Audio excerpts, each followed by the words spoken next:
Hello my dear students. आज हम vector space का जो एक्सरसाइज 6.1 है उसका क्वेश्चन नंबर 4 डिस्कस करेंगे। हमने इसके पहले 3 क्वेश्चंस कर लिए हैं। आज हम क्वेश्चन नंबर 4 डिस्कस करेंगे।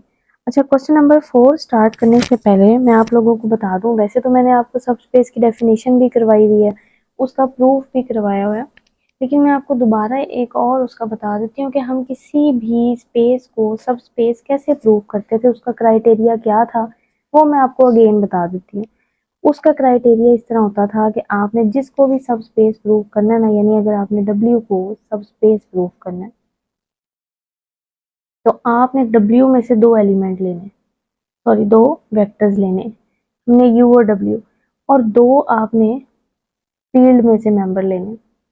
फिर इस तरह का कॉम्बिनेशन बनाना है ए यू प्लस बी और ये भी। अगर ये कॉम्बिनेशन ये जो आपने बनाया, अगर ये भी दोबारा से W में चला गया तो फिर हम कहते हैं कि W क्या बन गई है, सब स्पेस बन गई है। यानी इस कॉम्बिनेशन को दोबारा से उस सेट में लेके जाना होता है, तो फिर हम कहते हैं कि ये क्या बन गया, सब स्पेस बन गया। अच्छा, वैसे तो हमने ये क्राइटेरिया पढ़ा हुआ है, इसको ना थोड़ा सा ये क्राइटेरिया ना 2 तरीकों से होता है। यानी कि ये वाला है और जो दूसरा है वो भी एक किस्म का यही होता है। वो जो दूसरा क्राइटेरिया है ना, वो इस तरह होता है कि आप ना ये एक आप क्या लेंगे, वेक्टर लेंगे, और एक आप स्केलर ले लें, ए ही ले लें। तो स्केलर को वेक्टर से मल्टीप्लाई करें, अगर वो भी डब्ल्यू में चला जाए, इसी तरह ये नहीं ना, ये मैं आपको बता रही हूँ कि ये क्राइटेरिया बनता कैसे। ये क्राइटेरिया बनता ऐसे है कि एक स्केलर को एक वेक्टर से कराया, फिर दूसरे स्केलर को दूसरे वेक्टर से कराया, वो भी डब्ल्यू में, तो वो कहते हैं कि ये इनका सम भी किसमें जाना चाहिए, डब्ल्यू में। यानी कि ये एक ना 2 स्टेप मेथड है कि आप पहले ये करें, ये बनाएं, फिर ये बनाएं और फिर उनको ऐड करें और डब्ल्यू में जाए। लेकिन हम शॉर्ट में बस यही इस्तेमाल करते हैं कि ए यू प्लस बी वी किसमें जाना चाहिए, डब्ल्यू में जाना चाहिए। लेकिन कहीं हम ये वाला इस्तेमाल, इसमें अगर जरूरत पड़ेगी तो हम ये भी कर लेंगे कि हम अलग अलग, यानी इसका सिर्फ ये पार्ट भी लेकर कर लें कि ए यू, क्योंकि बात ये वही है, मैंने आपको बताया कि ये अलग अलग है, उनको ऐड करते हैं तो यही बन जाता है। बहरहाल अभी आपने यही रखना है कि सब स्पेस का ये क्राइटेरिया होता है कि हम दो वेक्टर्स ले लें उस स्पेस में से, 2 स्केलर ले लें, उनको ये इस तरह का कॉम्बिनेशन बनाएं, वो कॉम्बिनेशन दोबारा से अगर उसी सेट में चला जाए तो हम कहते हैं वो सेट क्या हो गया, सब स्पेस प्रूफ हो गया।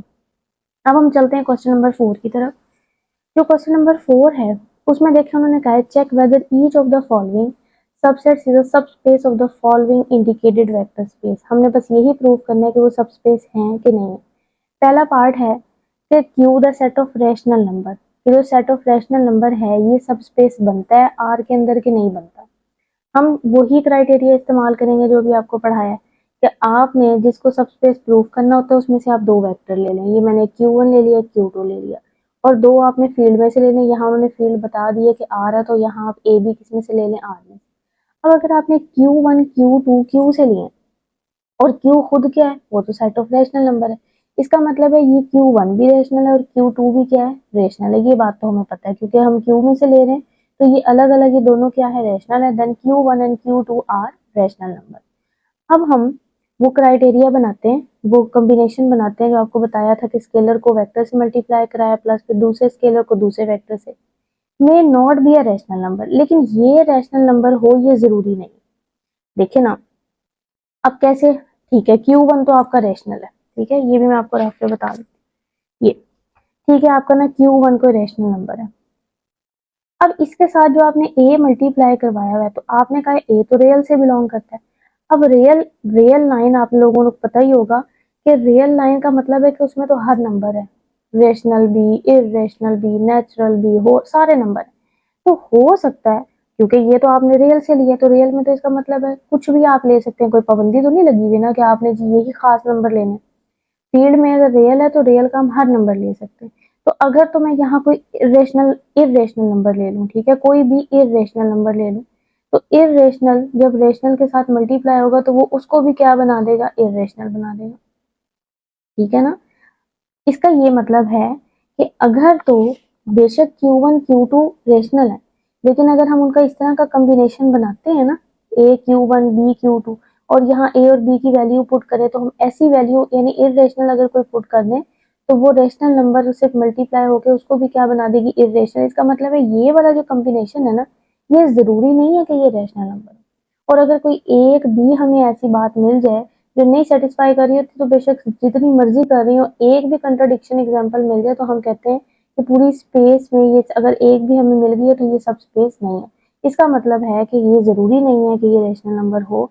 तो ये वाला कॉम्बिनेशन तो दोबारा से क्यू में नहीं जा रहा, और अगर ये दोबारा से क्यू में नहीं जा रहा तो क्यू जो है वो सब स्पेस नहीं है। इस बात को मैं दोबारा बता देती हूँ कि ये क्यू में क्यों नहीं जा रहा, क्योंकि हमने ये कॉम्बिनेशन से ही चेक करना था कि ये कॉम्बिनेशन दोबारा क्यू में जाना चाहिए। अब जैसे मैंने आपको कहा कि यहाँ Q1 और Q2 की तो गारंटी है कि वो रेशनल है। ए और बी यहाँ कुछ भी हो सकते हैं, तो अगर आप ए क्योंकि रियल से लेना है, तो अगर आप कोई इरेशनल ले लेते हैं, तो जब इरेशनल रेशनल के साथ मल्टीप्लाई होता है ना, आपने रियल में भी रिजल्ट पढ़ा होगा, तो वो उसको क्या बना देता है, इरेशनल ही बना देता है। इसका मतलब है ये भी इरेशनल हो गया, ये भी इरेशनल हो सकता है। इन दोनों को ऐड करेंगे इरेशनल को, तो भी आंसर क्या आएगा, इरेशनल। इसका मतलब है ये कॉम्बिनेशन ना जरूरी नहीं है, हो भी सकता है आप ए और बी की जगह रेशनल ही पुट कर दें, लेकिन पॉसिबिलिटी तो है ना कि जरूरी नहीं है कि ये रेशनल ही हो, ये इरेशनल भी हो सकता है। इसका मतलब है हर वक्त ये रेशनल नहीं होता, तो ये पूरा कॉम्बिनेशन क्यू में नहीं जाता। तो अगर क्यू में नहीं जा रहा तो क्यू क्या हो गया, सब स्पेस नहीं है आर की। अब हम इसका सेकंड क्वेश्चन देखते हैं, सेकंड पार्ट देखते हैं। और 2x2 नॉन सिंगुलर। अच्छा जी, नॉन सिंगुलर क्या है, नॉन सिंगुलर।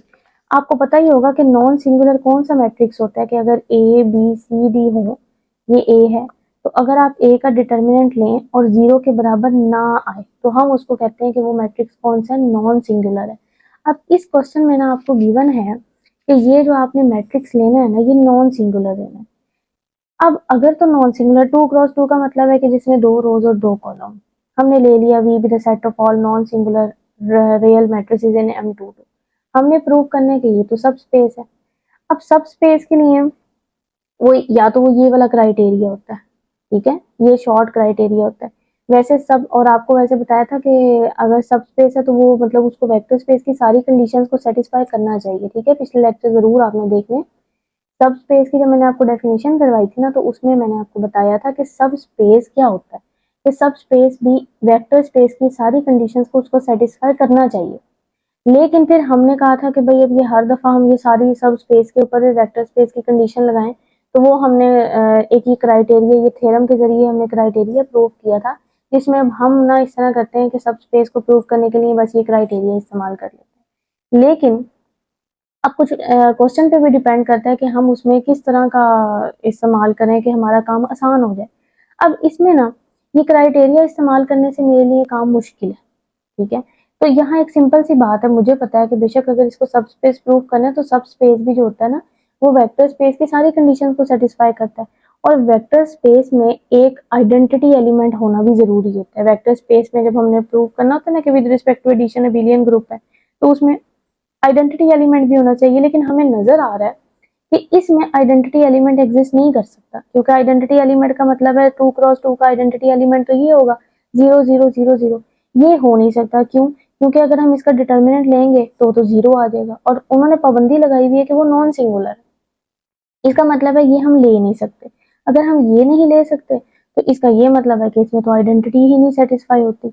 अगर आइडेंटिटी ही नहीं होती तो ये हमारे पास ग्रुप नहीं बनेगा, इसका मतलब है ये वेक्टर स्पेस है ही नहीं। यानी अब हम ना, ये हमें ज्यादा आसान लग रहा था कि हम बस इसमें एक कंडीशन हमें नजर आ रही है, तो वो क्राइटेरिया लगाने से काम मुश्किल होना था। तो इस वजह से आप बताया कि सब स्पेस असल में तो ये होता है कि सब स्पेस वेक्टर स्पेस ही होता है, वेक्टर स्पेस की सारी कंडीशन को सेटिस्फाई करना चाहिए उसको। और ये हमने एक शॉर्ट क्राइटेरिया बनाया हुआ है किसी भी चीज को सब स्पेस प्रूव करने का। तो लेकिन इसमें मैंने वो इस्तेमाल कर दिया as additive identity of V does not belongs to V, so V itself is not a vector space over R, hence V is not a sub space of M22, ठीक है। अब आ जाते हैं इसके थर्ड और लास्ट पार्ट की तरफ। The set BAB of all bounded real function define on AB in the space of all real functions define on AB। ये आपने ये रियल में भी पढ़ा होगा बाउंडेड फंक्शन। अब हम ये लेके चलते हैं कि BAB is a set of all bounded real function. ये क्वेश्चन में गिवन है कि जो BAB है ये तमाम बाउंडेड रियल फंक्शन है AB के ऊपर। अब हम ना इसमें वही वाला इस्तेमाल कर लेते हैं कि हमने दो फंक्शन ले लिए बाउंडेड वाले, यानी जो हम जैसे वेक्टर्स लेते थे, क्योंकि यहाँ फंक्शंस की बात है तो हम यहाँ दो फंक्शन ले लेते हैं और दो स्केलर ले लेते हैं रियल में से। ये हमने बना लिया ए एफ प्लस बी जी। अब ना ये रिजल्ट ना फिर रियल का ही है, तो अब जिन्होंने पढ़ा हुआ है वो तो बहुत अच्छी बात है। वैसे ये रियल का रिजल्ट है कि अगर तो आपके पास दो फंक्शन बाउंडेड है, तो अगर उनको किसी स्केलर से मल्टीप्लाई करवा देना तो भी वो बाउंडेड रहते हैं, और अगर ये बाउंडेड है ये बाउंडेड है इनको ऐड कर रहे हैं तो भी वो क्या रहता है, बाउंडेड रहता है। यानी ये वहां प्रूफ भी किया गया है कि अगर एक बाउंडेड फंक्शन है ना, उसको किसी स्केलर से मल्टीप्लाई करवा भी देना तो वो बाउंडेड ही रहता है। वो ये नहीं है कि उसकी बाउंड्री खत्म हो जाएगी किसी नंबर से मल्टीप्लाई करने से, उसकी बाउंड्री तो वैसी की वैसी रहेगी। और इसी तरह अगर दो बाउंडेड नंबर को ऐड भी किया जाए ना, तो भी वो जो आंसर आता है वो फिर भी क्या आता है, बाउंडेड ही आता है। तो वो कह रहे हैं कि ए एफ प्लस बी जी भी क्या होगा, बाउंडेड ही होगा। और अगर ये भी बाउंडेड होगा, इसका मतलब है ये सारा तो किससे बिलोंग कर जाएगा, बी ए बी से बिलोंग कर जाएगा, क्योंकि बी ए बी में सारे बाउंडेड फंक्शन ही आते हैं ना। तो ये वाला जो कॉम्बिनेशन बनाया ये भी बी ए बी में चला जाएगा। और हमने यही तो प्रूव करना था कि अगर हम बी ए बी को सब स्पेस प्रूव करना चाहते हैं तो हमने इस कॉम्बिनेशन को दोबारा से उसमें लेके जाना था। और अगर ये चला गया तो इसका मतलब है कि बी ए बी जो है वो क्या बन गया, सब स्पेस बन गया। तो इसमें जस्ट हमने रियल की कंडीशन का इस्तेमाल किया कि भाई अगर एक फंक्शन बाउंडेड है उसको स्केलर से मल्टीप्लाई करें तो भी वो बाउंडेड रहता है, और अगर इस तरह दो बाउंडेड फंक्शन को ऐड भी किया जाए तो भी वो क्या रहते हैं, बाउंडेड ही रहते हैं।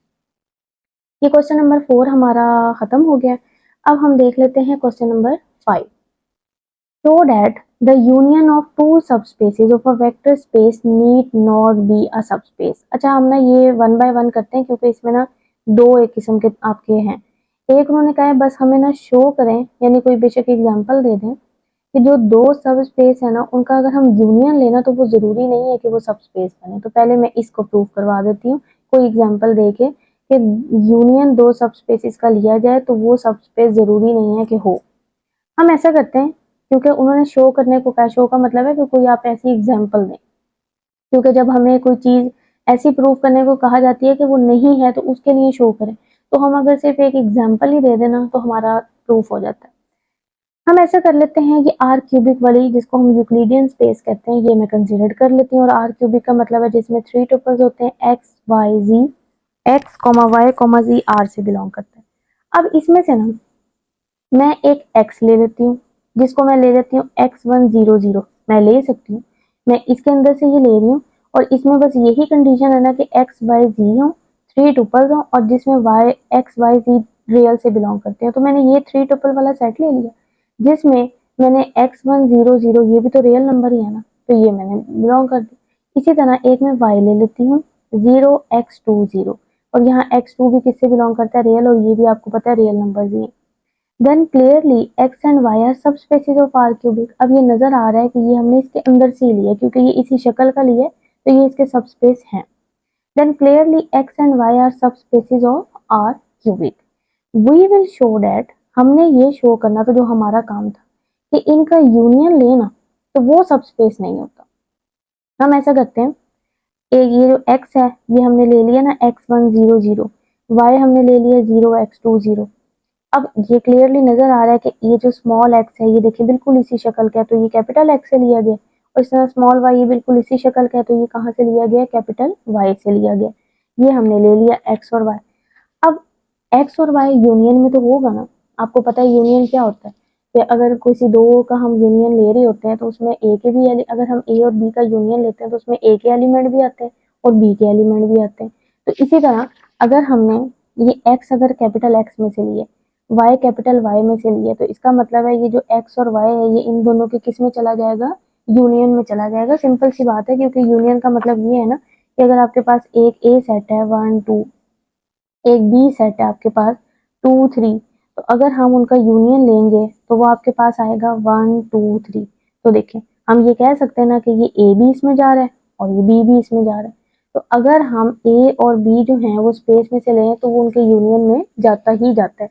तो यहाँ भी यही बात की है कि अगर हम एक्स एक्स में से ले रहे हैं, वाई वाई में से ले रहे हैं, तो ये जो एक्स वाई है ये यूनियन में तो जाएगा। अब हम ना कोलेयर लॉ चेक करते हैं कि इन दोनों को, क्योंकि अगर इसको हमने सब स्पेस प्रूव करना है, असल में तो हम ये दिखाना चाह रहे हैं ना कि ये सब स्पेस नहीं है। सब स्पेस नहीं है, मतलब कि सब स्पेस की कोई कंडीशन को सेटिस्फाई नहीं करता होगा, यानी वेक्टर स्पेस की कोई कंडीशन को सेटिस्फाई ये नहीं करता होगा, तो वो हम चेक करते हैं कि कौन सी कंडीशन को नहीं कर रहा। और आपको पता है वेक्टर स्पेस प्रूव करने के लिए आपने सबसे पहले ये प्रूव करना होता है कि विद रिस्पेक्ट टू एडिशन वो एबिलियन ग्रुप हो, और एबिलियन ग्रुप में जो पहली कंडीशन है वो कोलेयर की है। तो हम सबसे पहले क्या चेक करते हैं, कोलेयर। अच्छा, एज कोलेयर क्या होता है कि आप दो ये जो आपने वेक्टर्स लिए ना यूनियन में से, आप उनको ऐड करें, वो दोबारा से यूनियन में ही जाना चाहिए। तो हम x प्लस वाई करते हैं, x की वैल्यू पुट की प्लस वाई, जब हमने इनको ऐड किया ये तो ये आंसर आ गया। लेकिन ये तो x यूनियन y में नहीं जा रहा। ये इसलिए x यूनियन y में नहीं जा रहा क्योंकि जो x यूनियन y की शक्ल है, ये x यूनियन y की शक्ल, वो तो या इस तरह की है या इस तरह की। ठीक है, x यूनियन y की शक्ल या इस तरह की है या इस तरह की है। यानी अगर वो x के बराबर आ रहा है x यूनियन y में, तो x1 0 0 होने चाहिए, और अगर y है तो 0 x2 0 होने चाहिए। यानी आपकी जो यूनियन की शक्ल है, क्योंकि इन दोनों का ही यूनियन लिया गया है ना, तो इनकी या तो ये वाली शक्ल है या ये शक्ल है। लेकिन जो हमारा आंसर प्लस करने से आए वो तो इस तरह के आए हैं, x1 x2 0। और यहाँ ऐसा कोई नहीं है जो एलिमेंट आपके पास जो के दो आपके पास x1 x2 और सिर्फ एक जीरो। हमारे पास जो स्पेसेस हमने लेके चले उसमें इधर भी दो जीरो हैं और इधर भी दो जीरो हैं, सिर्फ एक एलिमेंट है। इसका ये मतलब है कि जब हमने इनको ऐड किया ना, तो वो जो आंसर है ना वो हमारे यूनियन के अंदर नहीं जा रहा। तो अगर वो यूनियन में नहीं जा रहा, इसका मतलब है कोलेयर प्रॉपर्टी अंडर एडिशन जो है वो तो हमारे पास सेटिस्फाई नहीं होती। और अगर पहली ही कंडीशन सेटिस्फाई नहीं हो रही तो वो सब स्पेस नहीं है। तो बस ये तो हमने दे दी एग्जाम्पल। अब हमारे पास आ जाता है थ्योरम का अगला हिस्सा। वो कह रहे हैं कि ठीक है जी, सब स्पेस जो का ना यूनियन जो है ना वो सब स्पेस नहीं होता, ये तो हमने प्रूव कर दिया। अब वो कह रहे हैं कि यूनियन सब स्पेस कब होता है, जब या तो फिर एक्स वाई में कंटेन करे या वाई एक्स में कंटेन करे। ठीक है, अब वो ना मतलब ये कंडीशन आपसे पूछ रहे हैं कि आपने ये बात कही है ना कि यूनियन जरूरी नहीं है कि सब स्पेस हो, लेकिन फिर कब सब स्पेस वो हो सकता है। वो जब सब स्पेस हो सकता है जब आपका या तो एक्स वाई में कंटेन करे या वाई एक्स में कंटेन करे। अब हम ये प्रूव करते हैं, और ये इफ एंड ओनली इफ के साथ है, जरा गौर करें। इफ एंड ओनली इफ के साथ, यानी पहले आप अगर इसको सब स्पेस लेके चलेंगे तो ये बात प्रूव करेंगे, और ये दोनों कंडीशंस लेके चलेंगे तो इसको क्या प्रूव करेंगे, सब स्पेस प्रूव करेंगे।